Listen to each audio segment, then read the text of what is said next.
যখন একটি স্বাধীন দেশ উপহার দিয়েছিল তখন সমস্ত খ্রিস্টানরা বলেছিল বাংলাদেশ একটি মুসলিম দেশ। এই দেশ ছিল 100 ভাগের মধ্যে 90 ভাগ মুসলিম। এই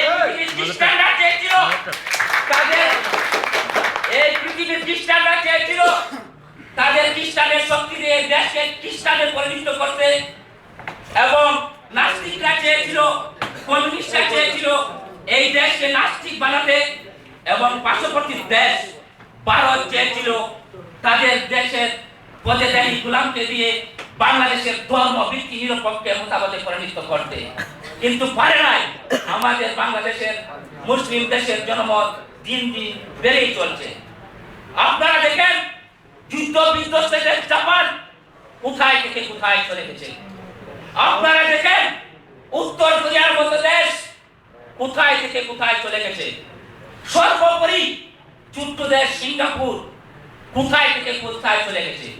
শুধুমাত্র এই আওয়ামী লীগের স্বৈরাচারের রাজনীতি প্রতিষ্ঠার কারণে যেই বাংলাদেশ সেই বাংলাদেশ হয়ে গেছে। আরো দিন দিন মানুষ আজকে মৃত্যু দরজায় পর্যন্ত পৌঁছে গেছে। বাকি সময় কি হবে তা জানি না।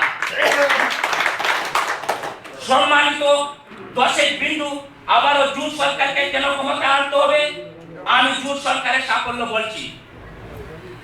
আজ থেকে 2001 যখন নির্বাচন হলো, আমাদের দেশ নেত্রী সাবেক সাফল্য দেশ নেত্রী চেয়ারপারসন বেগম খালেদা জিয়া যখন চার বিজয় জোটকে নিয়ে ক্ষমতায় আসে, সর্বপ্রথম বাংলাদেশের দিকে তাকাচ্ছেন, দেখা গেছে বাংলাদেশ একটি পুকুর হয়ে আছে। যখন তিনি অর্থনীতির দিকে তাকাচ্ছেন, দেখা যাচ্ছে দেশ একটি বিপর্যস্ত অবস্থায় পড়ে আছে। রাজনীতি ছিল এক নৈরাজ্য, সন্ত্রাস ছিল ভরপুরা। আল্লাহর শেষ মেহেরবানিতে আমাদের দেশ নেত্রী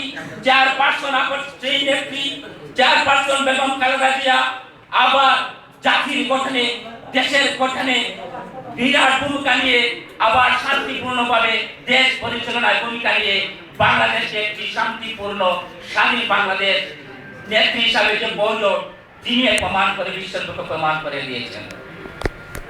তিনি আরো বিরাট মানুষ মরে যাবে, এই জন্য নকল করে পাস করে যদি কোনো এক বুকেট হয়, যাকে দিলে ক্লাস তাকে করবে ফাঁসি।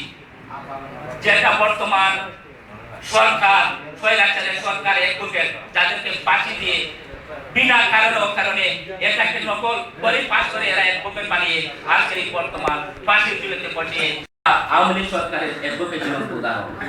নকল করে পাস করে যদি কোনো মাওলানা হয়, যেখানে পড়াবে বিয়ে সেখানে পড়া তালাক। নকল করে পাস করে যদি কোনো ডাক্তার হয়, যাকে দিবে ইঞ্জেকশন তারা করে অপারেশন। সকল কিছু চিন্তা করে আমার দেশ নেত্রী, জননেত্রী, আপসী নেত্রী চেয়ারপারসন বেগম খালেদা জিয়া শিক্ষা